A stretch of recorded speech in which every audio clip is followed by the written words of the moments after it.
Thanks for coming back for another one, guys. Today, it's going to be a nice, simple, short, sweet one on how I add my rock texturing to the spine of a knife, the spine and the flats. If you follow over on Instagram, you probably see me do it a lot lately. It just gives a knife a really cool kind of rugged look that I'm really enjoying. So I just got this order.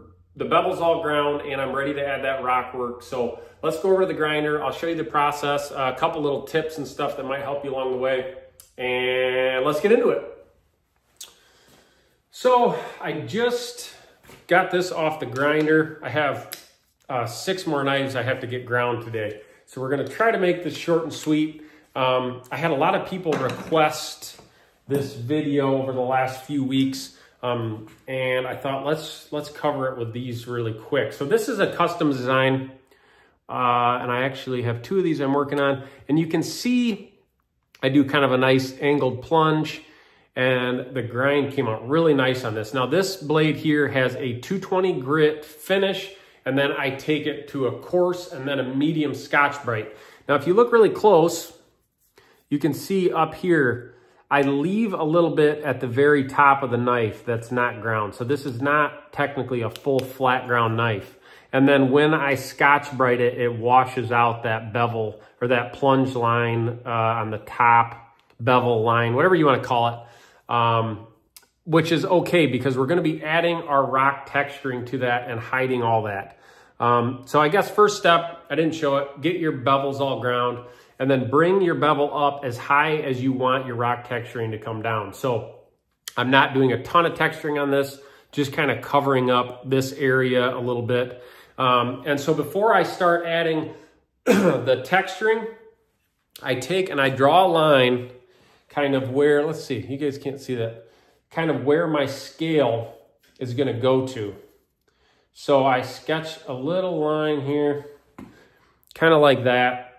That way it gives me a guide on where I want to take that texturing to, because I don't like to bring the texturing into where the scale actually mounts on the knife because it can leave voids, and little ones are okay. You can fill them with epoxy, but I like to keep all my texturing away from where that scale is actually going to be glued up at. So if you give yourself a little guide, and again, it doesn't have to be super, super perfect, but this is at least my way of doing it. So I mark it on the top where I want it to come back to. I mark it kind of on the flats where I want it to go to. And then basically from there, we're ready to add our rock texturing. So the tools you need to do this, at least how I'm gonna do it, is on the KMG TX grinder in the horizontal position. And I'm gonna be using a small wheel. Now these are the rubber coated 1/2-inch wheels. I like using the 1/2-inch one, which is the smallest one I have. They do make smaller wheels, but this one gives a lot of different angles and stuff. You can hit it a lot more times rather than if you use the bigger 3/4-inch wheels, you get less texturing, if that makes any sense. So I'm gonna put that in, and if you don't have a small wheel attachment for this, you could probably do this with a Dremel or something similar using the same kind of idea. This just makes it go really fast and it just works really, really good.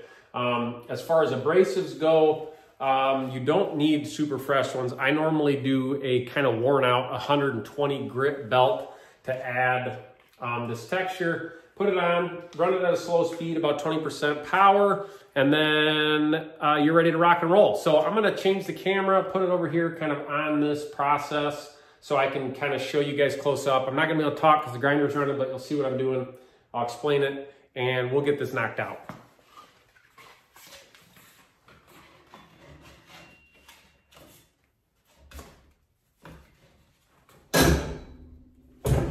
The other thing I found helps a lot with this is running this wheel that makes it to where your small wheel is a lot tighter. So you can get into tighter areas and hit it at different angles. This little, I don't remember what they call this thing, but it makes it to where you've got a lot tighter triangle kind of to work with. And yeah, just a quick tip. That thing's super helpful. All right, let's get into it.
Okay, so you can see that takes all of about 2 minutes to do one side.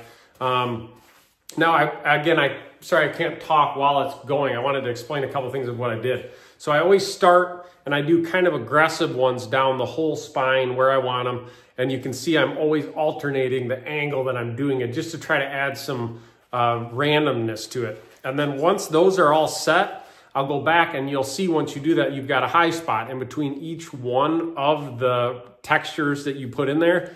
I take that and I hit that as well and round that off and do it all randomly, which hopefully you guys saw. And then here you can see kind of where I drew my line.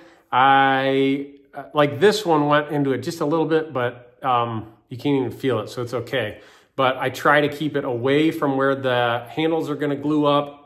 And that kind of gives you an idea and a close look of how I do this. Now, this side is obviously ready for acid etch and a tumble. I always do like a tumble finish on these.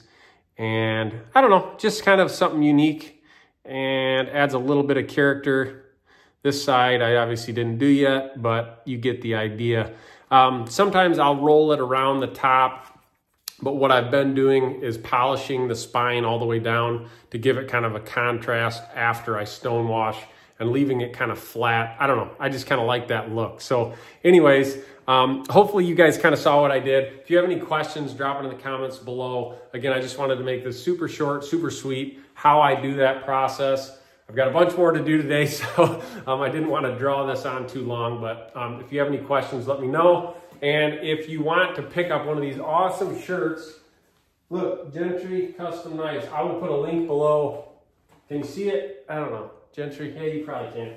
These are cool. There's also t-shirts too. I kind of partnered up with this company, Steadfast American, and they put the cool flag on that side. The t-shirts are really cool too. Again, I'll put a link below. Go check those out. If you want to sign up for the Patreon, I'd appreciate it.